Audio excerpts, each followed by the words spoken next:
Fala galera, hoje eu separei filmes obscuros de terror, 10 raridades que ninguém conhece. Será que você conhece algum desses títulos? Vocês já sabem como funciona.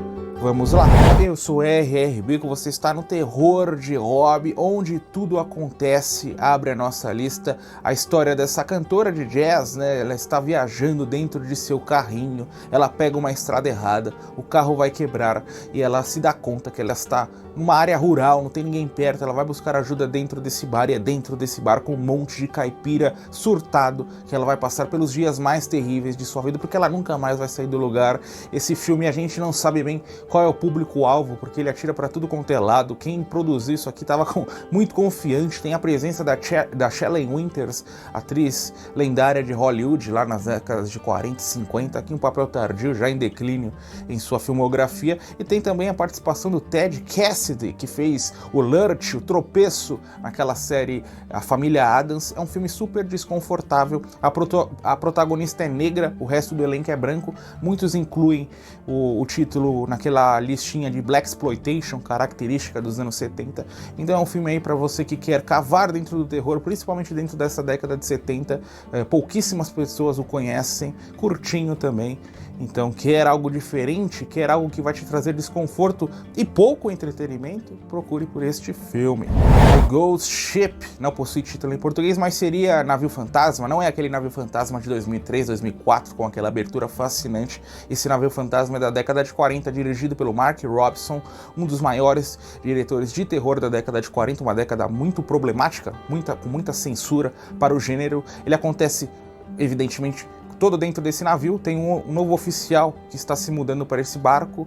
Ele admira o capitão que comanda aquele lugar, só que mortes vão acontecer dentro daquele navio. Ele vai começar a desconfiar exatamente da forma que esse capitão está regendo a sua profissão. Tem até a participação do Lawrence Tierney, né? O maior bad boy da história de Hollywood, o sujeito mais problemático que já existiu dentro do cinema. Ele está numa pequena participação. E se é filme da década de 40, se é filme de terror, ele é extremamente curto, então 60, 70 minutinhos, a gente nem sente o tempo passar. Muito jogo de enganação, tem cenas muito bem construídas, cenas de terror mesmo. Então você quer zerar o terror da década de 40, que é um terror ali, você pode zerar, se você começar a assistir, começar a maratonar, você passa tudo em uma semana. Então Navio Fantasma aí, um desses subgêneros, né? Eu adoro filmes que acontecem dentro de navios, pena que nós não temos tantas opções. Essa é talvez a única dentro dos anos 40. Sangue na Neve, ou Winterkill em seu título original. Quando vocês forem procurar por esse filme, cuidado para não confundir com o Winterkill de 79 e 80, que é dirigido pelo John Huston. Esse em questão foi concebido para a televisão e é protagonizado pelo Andy Griffith, interpretando esse xerife de uma cidade pequena. A cidade está embaixo de muita neve, um serial killer vai surgir, vai começar a matar residentes.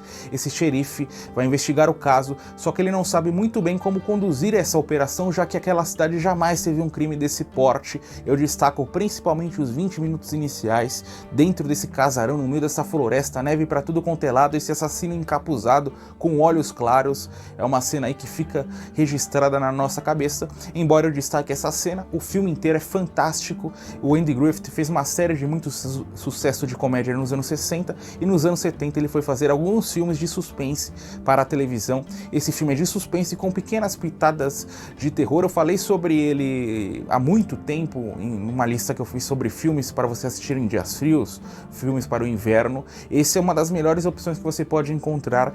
E dentro dessa década de 70, eu vou trazer vários filmes realizados para a televisão nessa lista.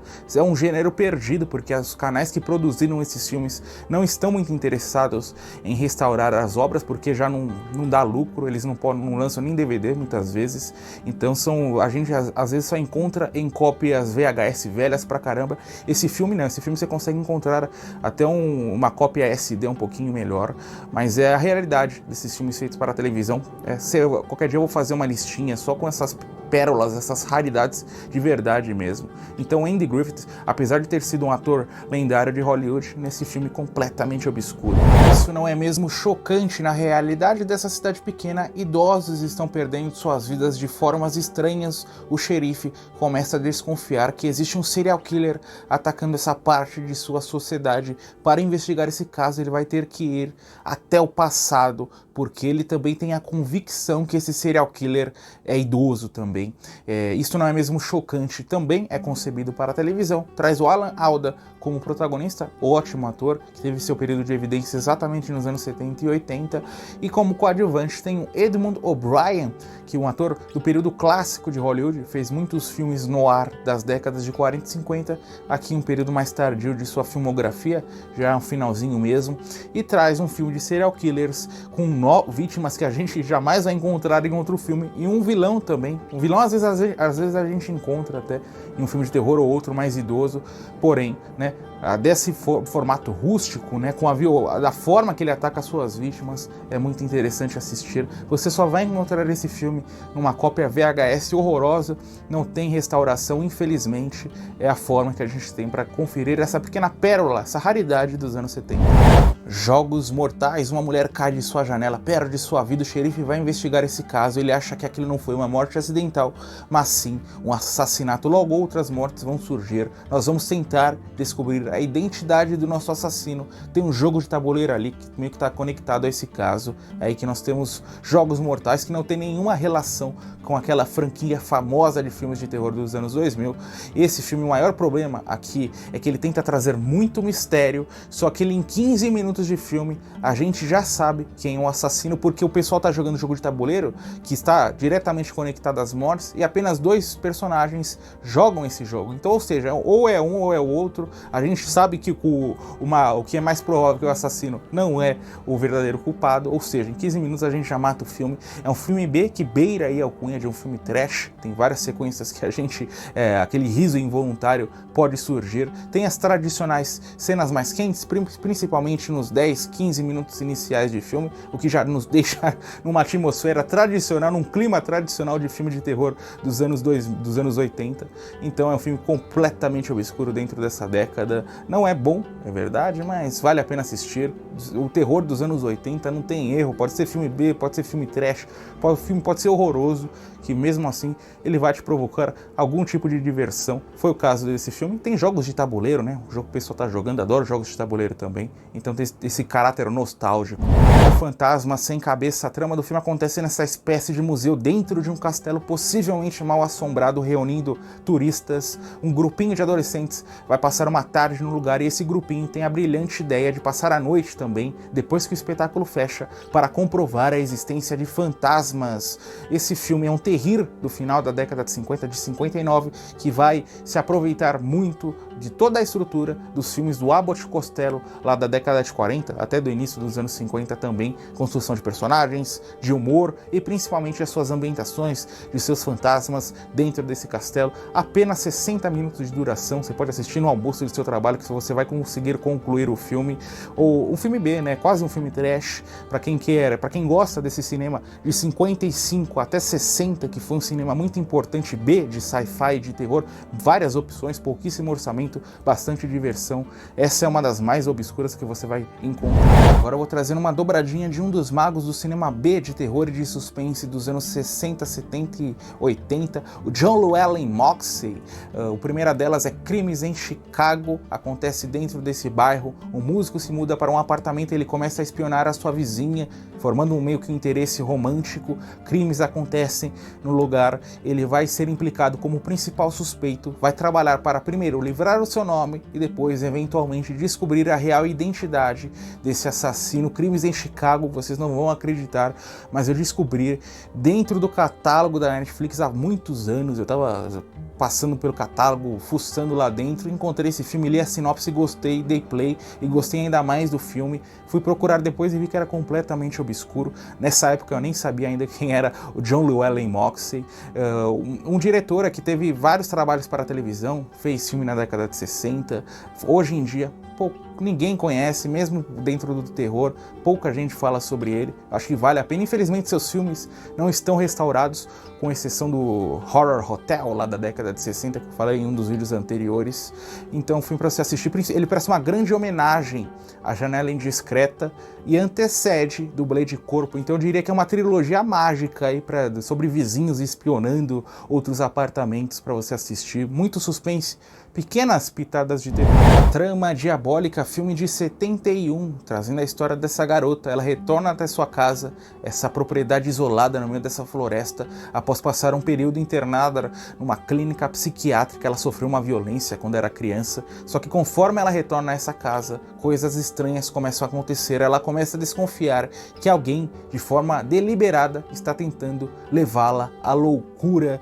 Tem até o Rod McDowall no elenco, ele que fez depois A Hora do Espanto, né, na década de 80, fez vários filmes de terror, e tem como uma das protagonistas a Barbara Stanwyck, uma das minhas atrizes favoritas de todos os tempos, atriz do período clássico, né, desde do final da década de 20, fez muitas comédias, filme noir, filme de drama, faroeste, aqui um período mais tardio de sua carreira, e esse filme traz muito mistério, da primeira cena até a última. Nós vamos ter cena do presente, cena do passado, cenas que existem, cenas que são construções da cabeça da nossa protagonista. Nós vamos sempre tentar descobrir se aquilo é algo real, se é uma mera fabricação da mente de uma pessoa doente. Um ótimo filme, de fato, filme menor, né? Aquela tradicional, no início dos anos 2000 nós tínhamos muitos filmes menores de mistério na televisão aberta. Hoje em dia, infelizmente, não existem mais. Então é um filme daquele tipo. Ele não vai ser o maior filme que você viu na vida, mas certamente vai te arrepender.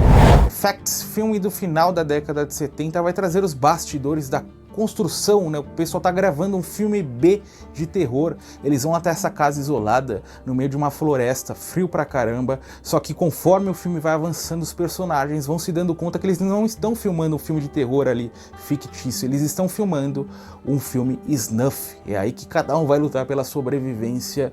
Effects é um filme completamente obscuro, nunca ouvi ninguém falar sobre ele. Tem o Tom Savini dentro do elenco, um dos coadjuvantes, um mestre dos efeitos práticos dos anos 70, 80 e 90 dentro do terror. Eu não entendo como esse filme é tão pouco conhecido, porque eu adorei cada segundo. Ele se insere dentro de um subgênero snuff, né, que tem poucas opções, é um gênero tão amado, mas com tão poucas opções boas. Essa é uma opção espetacular mesmo. Um filme que tinha tudo para estourar, né, mesmo, não digo nem na época, mas eu digo depois, né, ganhar um público cult com o passar do tempo, mas nem isso aconteceu. Eu ainda confio que em algum momento esse filme vai estourar, vai ganhar notoriedade, mas procurem por ele. Você encontra até uma cópia restaurada, em alta definição, com aquele granulado tradicional de cópias em 35mm, que eu amo tanto, principalmente dos anos 70 e 80. Então, um filme de terror aí reúne, ele vai mesclar, né, anos 70 com anos 80, então não tem como deixar passar em branco. Noite do Terror, a sinopse desse filme é espetacular, porque traz esse casal com filhos pequenos. Eles estão se mudando de cidade, as crianças vão primeiro, a mulher fica à espera de seu marido para ir um tempo depois. Ela recebe uma ligação falando que um de seus filhos sofreu um acidente. Ela fica desesperada, ela decide ir sem o seu marido, só que não tem voo, então ela vai de carro, e é nessa noite perdida que ela vai testemunhar um homicídio e vai passar a ser perseguida por esse criminoso. É um filme que acontece durante essa única noite até o amanhecer. Valerie Harper como protagonista, ela fez muitas séries de televisão, programas de talk show nos anos 70 e 80. Aqui dentro desse filme de terror, uma aula de construção de atmosfera, construção de clima. O pôster aqui ao lado está mostrando um posto de gasolina, e é dentro desse posto de gasolina que acontece uma das cenas mais sinistras do terror dos anos 70, tudo sem jumpscare, tudo sem violência gráfica, tudo na construção de seu clima, na construção de seus cenários. Filmes em carros, né? O filme de estrada é um dos meus subgêneros favoritos dentro do terror. Eu fiz até uma lista dos melhores filmes e incluí esse filme naquela listinha de 20 opções. Então é um filme perdido. Eu não sei como eu cheguei até essa opção alguns anos atrás. Eu não sei como ele chegou ao meu conhecimento. Eu assisti não esperando nada e rapidamente se tornou um filme de conforto. Um daqueles filmes que eu tenho que passar a cada 2 anos assisti-lo. Num dia frio também vale a pena conhecê-lo. Enfim, assistam, procurem por esse filme. tá disponível em uma cópia HD restaurada, se vocês procurarem bem por ele. Se eu não me engano, até no YouTube você consegue encontrar em uma qualidade menor. Mas enfim, assistam, procurem por ele. Depois vocês vão voltar aqui também para me falar o que vocês acharam. Este vídeo chegou ao final, mas não pare por aqui. Como sempre, duas opções. Continue dentro do mesmo tema, assistindo e maratonando os vídeos do nosso canal.